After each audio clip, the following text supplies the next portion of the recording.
কি কেন সাচ্ছি? আজ আমাকে বর পক্ষ দেখতে আসছে। নিজে তো মাস্টার্স পাস করেননি, অথচ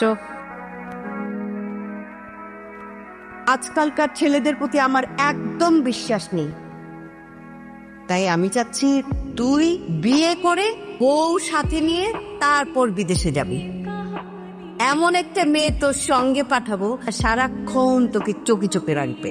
আমার ছেলে বউ হতে হবে ভদ্র নম্র, আমার ছেলের সঙ্গে যাবে লক্ষ্মী একটা বউ।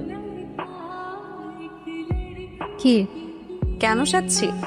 আজ আমাকে বর পক্ষ দেখতে আসছে। ছোটবেলায় মা বাবাকে হারানোর পর থেকেই চাচা চাচির কাছে বড় হয়েছে। একটু বড় হতে না হতেই চাচা চাচি বিয়ে দেওয়ার জন্য পাগল হয়ে যাচ্ছেন। আমারও বিয়ে করতে তেমন একটা আপত্তি নেই, শুধু চাই ছেলেটা আর ছেলেটার ফ্যামিলিটা ভালো হোক। মা বাবাকে হারানোর পর থেকে আসলে বুঝতে পেরেছি মানুষের জীবনে ফ্যামিলি কতটা ইম্পর্টেন্ট। ছেলে মেয়েরা একটু আলাদাভাবে কথা বলুক। যে আপনি চাইলে আপনিও যেতে পারেন প্লিজ। ফেস কাটিংও ঠিকঠাক, পুরো ঘন আছে। 10-এ 6 দেয়া আছে। 10-এ অ্যাটলিস্ট 12 ডিজার্ভ করেন আপনি। না না, আমি তো আপনাকে মার্কিং করেছি। 6-এর বেশি পান না। নার্ভাস হলে আমার একটু হিচকিউ।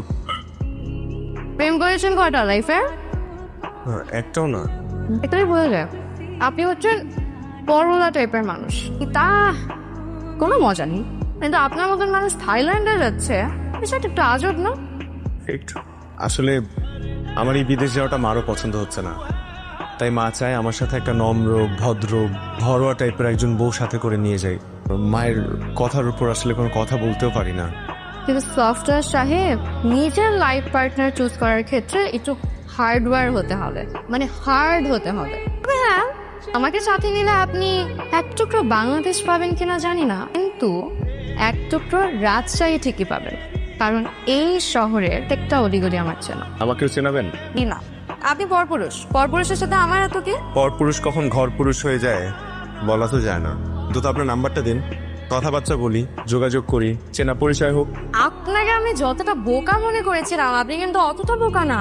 কথাবার্তা সবকিছু ফাইনাল হওয়ার আগেই আপনি আমার নাম্বার চেয়ে বসলেন। একটা দিন মিস কল দিচ্ছি। মিস কল পর্যন্তই থাকুক, মিসেস হওয়ার সুযোগ নাই। এ বিয়ে ক্যান্সার। তুই মাস্টার্স পাস না ছাড়া বিয়ে দেবে না। আন্টি, বেয়াদবি মনে না করলে আপনি কতদূর পড়াশোনা করেছেন একটু জানতে পারি? অনার্স কেন?